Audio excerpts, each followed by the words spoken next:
Captain பிறந்தநாள்ன்றது ஒரு வறுமை ஒழிப்பு தினமா எங்களுக்கு கேப்டன் உருவாக்கி கொடுத்தாரு. அவர் இல்லாம இந்த பிறந்தநாளை கொண்டாடுறோம்ன்றது ஒரு வருத்தமா இருந்தாலும் பாருங்க, அவருடைய பேரை சொல்லி நீங்க ஆயிரக்கணக்கான பேர் மக்கள் சாப்பிட்டு இருக்காங்க. அவங்க ஏழையின் சிரிப்பில் இறைவனை காண்போம் என்பது போல எல்லாருடைய மகிழ்ச்சியிலயும் எங்களுக்கு இன்னைக்கு ஒரு சந்தோஷமா இருக்குது கேப்டனுடைய பிறந்தநாள். ஆனா அவரை மிஸ் பண்றது ரொம்ப ஒரு ஃபீலிங். அது தினமுமா இருக்கு, ஆனா இன்னும் கொஞ்சம் அதிகமா இருக்கு அந்த ஃபீலிங். கேப்டன் இல்லாத மாநாடுன்றது அதுவும் நீங்க சொன்ன மாதிரி தான். கேப்டன் இல்லாத மாநாடுன்றது அதான் ஒவ்வொரு நாளுமே நாங்க கஷ்டப்பட்டு தான் இருக்கோம். கேப்டனை மிஸ் பண்ண கஷ்டப்பட்டு தான் இருக்கோம். ஆனா மாநாடுன்றது வந்து பாத்தீங்கன்னா அதுக்கான சிறப்பான பணியை முன்னெடுத்து எங்கள் அந்நியார் பொதுச் செயலாளர்களுடைய வழிகாட்டுதல் படி ஒவ்வொரு மாவட்ட செயலாளர்களும் ஒவ்வொரு ஒன்றிய செயலாளர்களும் ஒவ்வொரு கிளை செயலாளர்களும் தயாராகி கொண்டிருக்கார்கள். இன்னைக்கு நாளைக்கே மாநாடு வைக்கலாம் அன்னி சொன்னாலும் கிட்டத்தட்ட 10 லட்சம் பேர் மாநாட்டில் வந்து நிற்பாங்க. ஆனா இன்னும் 8 மாசம் இருக்கிறதுனால கிட்டத்தட்ட மதுரை மாநாடு முறியடிக்கிற அளவுக்கு தேமுதிக மாநாடுக்கு நிகழ் தேமுதிக தான் என்ற அளவுக்கு தான் கண்டிப்பா இருக்கும். இப்போ நம்ம வழியில போயிட்டு இருக்கோம் வச்சுக்கோங்க, நமக்கு ஒரு அண்ணன் உதவி பண்ணாருன்னா நம்ம என்ன சொல்லுவோம், அண்ணா வணக்கண்ணே நன்றினேன்னு சொல்லுவோம். அந்த மாதிரிதான் அவருக்கு வந்து சினிமா வாய்ப்பு குறைஞ்சி அவங்க குடும்பம் கஷ்டப்பட போது எங்களோட தலைவர் வந்து ஹெல்ப் பண்ணியிருக்காரு. அவர் அப்பா வந்து எங்க தலைவர் வந்து படத்துல டெவலப்மெண்ட் பண்ணியிருக்காரு. அதற்கு நன்றிகரனா எங்க தலைவரும் அவருக்கு வந்து அந்த சந்திரபாண்டியன்ற படத்தை வந்து சும்மாவே பண்ணி கொடுத்து ஒரு குடும்ப நண்பர் என்னும் போது ஒரு ஒருத்தர் அண்ணன்றதோ நம்ம ஒரு கம்மின்றதுல எந்த தவறும் கிடையாது. ஆனா அதற்காக ஓட்டுகளை பிரிக்கலாம் என்ற எண்ணத்தில் அவர் சொல்லி இருந்தால் அது தேமுதிகவும் ஏற்றுக்கொள்ளாது, தமிழக மக்களும் ஏற்றுக்கொள்ள மாட்டார்கள். பிறந்தநாள் வந்து கேப்டன் எல்லாத்துக்கும் 2 வருஷமா எங்களுக்கு மன வேதனையா இருக்கும். இப்ப இருந்தாலும் பரவாயில்ல, எங்களுக்கு வந்து நாங்க மனசு தேர்த்திக்கிட்டு எங்க அந்நியார் வழிகாட்டுதல் இந்த அவர் விட்டு சென்ற பணிகளை அனைத்துமே அவர் உணவளிக்கிறதாக ஏழைகளுக்கு 3 சக்கர வாகனம், மிதிவண்டி, அயன் பாக்ஸ் நேற்று எல்லாமே மிக சிறப்பான முறையில் அந்நியார் வழங்கினார் தலைமை கழகத்துல. எங்களுக்கு இல்லாத கொஞ்சம் கஷ்டமா தான் இருக்கு. இருந்தாலும் எங்களுக்கு வந்து இன்னொரு கேப்டன் வந்துட்டார்ல, இளைய கேப்டன் விஜய் பிரபாகரன் இருக்காரு. அப்படியே அந்த சேம்ல சிங்கமா கட்சிக்கிற அளவுக்கு வந்துட்டாப்ல. எங்க அந்நியார் இருக்காங்க. அடுத்த சண்முக பாண்டிய திரைத்துறையில கழகத்துக்கு வந்திருக்காரு. எங்களுக்கு கொஞ்சம் அடுத்த தலைவர்களே எங்களுக்கு இருக்காங்க, ஒன்றும் பிரச்சனை கிடையாது.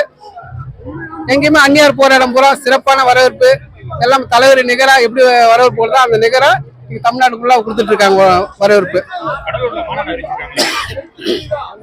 கடலூர் மாநாடு நீங்க வந்து பார்க்கலாம். நீங்க எப்பயுமே நாங்க மதுரை மாநாடு எப்படி பண்ணுமோ அதோட மிக சிறப்பா இருக்கும். ஏன்னா அந்நியார் தலைமையில பண்ண போறோம், கேப்டன் தலைமைன்றது வேற, நீங்க அந்நியார் தலைமையில பண்ண போறோம். மிகப்பெரிய கூட்டம் வரும். கடலூர் சொல்ல தேவையில்ல, ஆல்ரெடி அந்த எல்லாம் எங்க belt captain belt Kallakurichi Virudhachalam அந்த சைடு எல்லாமே பார்த்தா கூட்டம் இருக்கும் தமிழகம் முழுவதும். ஏன்னா கேப்டனுக்கு தொண்டர்கள் அதிகம் எப்பயுமே. ஏன்னா கேப்டன் இல்லாத முதல் மாநாடு, அதால வந்து எல்லாமே வெறித்தனமா இருக்காங்க. 9ஆம் தேதி ஜனவரி 9 கடலூரே கதிகலங்கம், மிகப்பெரிய கூட்டத்தை நீங்க பார்க்கலாம். எந்த ஒரு பிரச்சனையும் இருக்காது. டிவி கத்தல அண்ணன் சொல்றது ஏதாவது உங்களுக்குள்ள அண்ணன் சொல்ல, தம்பி சொல்ல, மாமா சொல்ல, மச்சான் சொல்ல. ஏன்னா அவருக்குள்ள இருக்குது அந்த என்ன சொல்ல ஈர்ப்பு. ஏன்னா அவ்வளவு நாளா வரல, அரசியல உடம்பு சரியில்லாத போதான் வரல. 10 ஆண்டு வந்து உடம்பு சரியில்லாம இருந்தாரு இல்லையா, அப்போ ஒன்றும் வரல. பக்கத்துல தான் இருந்தாரு, கண்ணம்மா தெரு பக்கத்து தான் இருந்தாரு. அன்னைக்கு தெரியல, இன்னைக்கு சொல்லியிருக்காங்க. ஏன்னா மதுரையில காலை வச்சோன்னா கேப்டன் 40 தான் வரும். மதுரைனாவே என்ன சொல்லுவாங்க, கல்லாழகிரி, அதுக்கு அடுத்து பார்த்தா கேப்டன் தான்.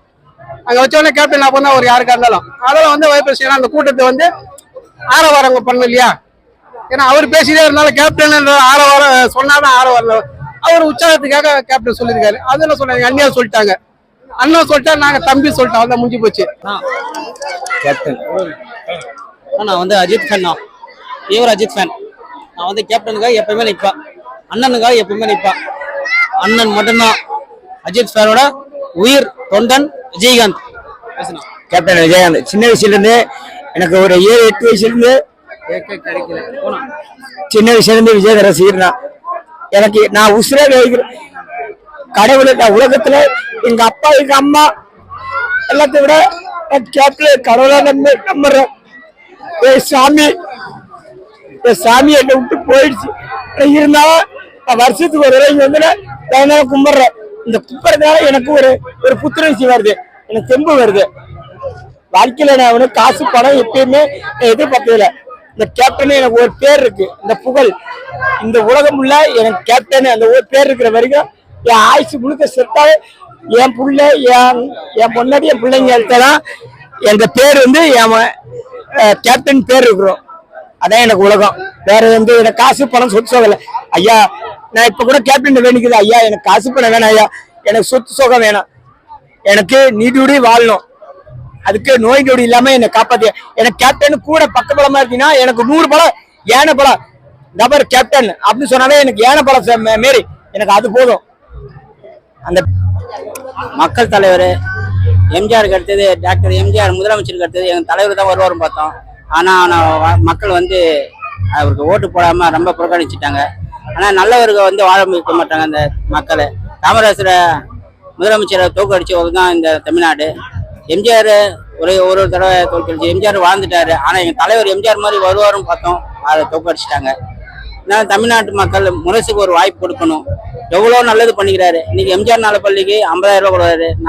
நலத்திட்டங்கள் நிறைய செஞ்சுக்கிறாரு. செந்தூர் விபத்து, எதனா ஒரு பேர் விபத்து, எதனா உடனடி பிரச்சனைனா தமிழ்நாட்டில் ஒரு பிரச்சனைனா ஓடி ஓடி போய் உழைச்சவர். ஆனால் மக்கள் இதை ஏற்றுக்கல. தலைவர் இன்னைக்கு போராட்டுறாங்க. இந்த பத்திரிகையாளர்னு சொல்லி அவரை எப்படி வீணடிச்சு அவரை சித்திரவதை பண்ணிட்டாங்க. ஆனால் நல்லவருக்கு இந்த ஒரு முறை எங்கள் அண்ணியாருக்கு ஓட்டு போட்டு சட்டசபைக்கு போகணும். அவருடைய பையன் அவர் மாரியே உருவத்தில் இருக்கிற அவர் பையன் கேப்டன் விஜய் பிரபாகர் சட்டசபைக்கு போகணும்.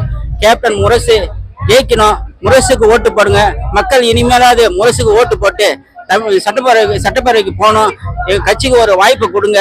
முரசு வெல்லணும். முரசு நீங்க நல்லது செய்யணும்னா என் கேப்டனை உயர்த்தி பேசுறீங்கன்னா இந்த தடவை எங்க விஜய் பிரபாகரன் ஓட்டு போட்டு அவர் சட்டசபைக்கு போகணும். வெல்லணும் முரசு, வெல்லணும் முரசு அப்படின்னு தமிழ்நாட்டு மக்களுக்கு. அவரு விஜய் அண்ணன்னா அவருக்கு முன்னாடி அவர் நடிச்சிட்டாரு. என் தலைவர் வாழ வச்சிருவாரு. அதனால அண்ணன் சொல்றாரு. ஆனா எங்க அண்ணன் தம்பி சொல்றாங்க. எங்க அண்ணியானு சொல்லிக்கிறாங்க, தம்பி சொல்லிக்கிறாங்க. அவரை நாங்க தம்பியா தான் நினைப்போம். ஆனா அவரு வந்து எவ்வளவு எங்க தலைவர் மேலாம் வந்து மக்களுக்கு சேவை பண்ணல, களத்துல இறங்கி சேவை பண்ணல. இன்னும் அவரு போராடணும். எங்க தலைவர் போராடி நான் ஆளும் திறமை உள்ள நம்ம கலைஞரையும் ஜெயலலிதா அம்மா இருந்தாங்க, அவங்கள ஏற்றே போராடினாரு. ஆனா அப்படி போராடியும் அது மாதிரிலாம் இவர் போராடல. இன்னும் களத்துக்கு வரல. அவரை பத்தி இப்ப பேச முடியாது. எங்க தலைவர் சொல்ற மாதிரி அடுத்த மாதிரி பாத்துக்குவோம். அடுத்த எலெக்ஷனை பொறுத்த வரைக்கும் பாத்தீங்கன்னா இப்போ ஒரு அரசியல் இயக்கம்ன்றது என்ன? அதிகாரத்தை நோக்கி போகணும். அதிகாரத்தை நோக்கி போனாதான் அது அரசியல் இயக்கம். இல்லைன்னா காலம் பூரா எத்தனை வாட்டி தனித்து நிற்க முடியும்? இப்ப தனித்து நின்று எத்தனையோ பேர் பாருங்க. தலைவர் தனித்து நின்று தேர்தலை சந்திக்காதவரா? மக்களோட தெய்வத்தோட கூட்டணி தான் சொல்லி தலைவர் நின்னார். 2-3 தேர்தல்ல மக்கள் என்ன பண்ணாங்க? தோல்விதான் பரிசுக்காக கிடைச்சது. ஆக கூட்டணி வைத்தால்தான் ஜெயிக்க முடியும்ன்ற நிலைமை தான் இன்னைக்கு தமிழ்நாட்டுல. தனியா நின்று யாருமே ஜெயிக்க முடியாதுங்க. என்ன இது எல்லாருக்கும் தெரிஞ்ச விஷயம் தான். என்ன வேணும்னா ஒரு சில வேற மாதிரி நடந்துக்கலாம். ஆனா என் தலைவர் வந்து 2011 அதிமுக கூட்டணி வச்சாரு. அதிமுக எப்படிப்பட்ட சூழல்ல கூட்டணி வச்சாருன்னா அன்றைய தேவை மக்களுக்கு இருந்தது. தேமுதிகவின் தேவை, தேமுதிகவின் அரசியல் சேவை மக்களுக்கு தேவைப்பட்டது. பாருங்க, கூட்டணிக்கு போகணுன்றதுக்காக ஜால்ராலாம் அடிக்கல. தப்புன்னா தப்புதான். ஏன் பாதையில ஏத்துறீங்க? 3 மாசம் தான் ஆயிருக்குன்னு சொல்லி கேட்கறீங்க. ஒன்னும் தவறு கிடையாது. மக்கள் கூட நிறைய பேர் சொல்லுவாங்க.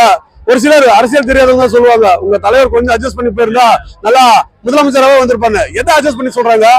முதலமைச்சர் தப்பு பண்றத அட்ஜஸ்ட் பண்ணி போனா முதலமைச்சர் ஆயிடலாம்னா அந்த பதவி எனக்கு வேணாம்னு சொன்னாரு. அப்படிப்பட்ட தலைவர் இந்த உலகத்துல பார்க்க முடியுமா? அதனால தாங்க இன்னைக்கு ஒரு இறைவனா நினைச்சிட்டு இருக்காங்க. எந்த முதலமைச்சரோட இடத்துலயும் இன்னைக்கு இந்த மாதிரி கிடையாது. அவங்களுக்கு குடும்பங்கள் இருக்குது, இல்லாம இருக்குது. ஆனால் புரட்சி கலைஞரின் புகழுக்கு ஈக்குவல் இணையாக யாருக்குமே கிடையாது. புரட்சி கலைஞர் தான். அவர் இடத்தை பிடிப்பதாக இருந்தால் அது எங்கள் அந்நியரால் முடியும், அல்லது அவருடைய வழி வந்தவர்களால் மட்டும்தான். அவருடைய ரத்த உடம்புல ஓடுற எங்க விஜய் பிரபாகரனால தான் முடியும். வேற யாராலையும் முடியாதுங்க. உண்மையை மட்டும் சொல்றேன். எத்தனை பேர் வேணாலும் விஜயகாந்த் ஓட்டை குறி வச்சு அரசியல் பண்ணலாம். ஆனா ஒண்ணு, விஜயகாந்தோட ஒவ்வொரு தொண்டனும் எங்கள் அந்நியாருக்குரியது போல லட்சக்கணக்கான கேப்டன்கள் தான் ஒவ்வொருவரும். என்ன இன்னைக்கு எப்படிப்பட்ட ஒரு சூழல்ல 20 வருஷமா அதிகாரத்துக்காகவோ இல்ல ஆட்சிக்காகவோ இல்ல இங்க ஏதாவது கிடைக்குமான்றதுக்காக நாங்க இந்த கட்சியில இல்ல. ஒரு கேப்டனுடைய கொள்கை பாருங்க என்னன்னு முதல் மாநாட்டுல ஒன்று சொல்லியிருக்காரு. வறுமை கோட்டுக்கு கீழ் மக்களே இல்லை என்ற நிலையை நான் உருவாக்குவேன், அதை நான் ஒரு நாளாவது செய்வேன்னு சொல்லிட்டு பாருங்க. அவரோட ஒரு நாள் தன் சொந்த பணத்தை உழைச்சு சம்பாதிச்ச பணத்தை நீங்களே பார்த்துட்டு மீடியாக்காரங்க லட்சக்கணக்கான மக்களுக்கு சாப்பாடு போட்டு இருக்காரு. தினந்தோறும் அன்னதானம் பண்ணிட்டு இருக்காரு. இதை வந்து எல்லா தலைவர்களும் முன்னெடுத்தால் தமிழ்நாட்டுல வறுமையா இருக்காது இல்ல. 2வது லஞ்சம் இல்லாத ஆட்சியை உருவாக்குவேன் கேப்டன் சொன்னாரு. மக்கள் ஆதரிச்சிருக்கணும். புரிஞ்சுக்கலாம் மக்கள். அன்னைக்கு புரிஞ்சுக்கலாம். நம்ம அண்ணா ஒருத்தர் கூட கோவப்பட்டாரு, பத்திரிகையாளர்கள் தப்பு பண்ணிட்டாங்க. அன்னைக்கு அந்த பத்திரிகையாளர்கள்ன்றவங்க பத்திரிகையாளர்கள் வந்து புலித்தோல் போர்த்திய பசுந்தோல் போர்த்திய புலி போல செயல்பட்டார்கள். அது என்னன்னா 2 கட்சிகள் தான். ஓப்பனா சொல்லணும்னா அதிமுகவும் திமுகவும் சதி செய்துதான் என் தலைவர்களை வீழ்த்தியார்கள் தவிர என் தலைவன் தோற்கவே இல்லை. நாங்க இன்னைக்கு சொல்றோம், எங்களுக்கு என்னைக்குமே எங்க தலைவர் தான் வெற்றி. தோற்றது வந்து மக்கள் தான். என்னைக்கு தேமுதிக ஆட்சி வருதோ அன்னைக்குதான் தமிழ்நாட்டுக்கு ஒரு விமர்சனமே. எங்களை பொறுத்த வரைக்கும், இந்த தலைமுறையை பொறுத்த வரைக்கும், எங்களுடைய 90s கிட்ஸை பொறுத்த வரைக்கும் ஓப்பனா சொல்றோம், தலைவர் கேப்டன் விரும்பி அந்த ஆட்சி அமையும் நாள் தான் தமிழகத்துக்கு சுதந்திர நாள். அந்த நாள் எங்களோட கேப்டனுடைய பிறந்தநாள் இன்னும் பிரம்மாண்டமாக இருக்கும்.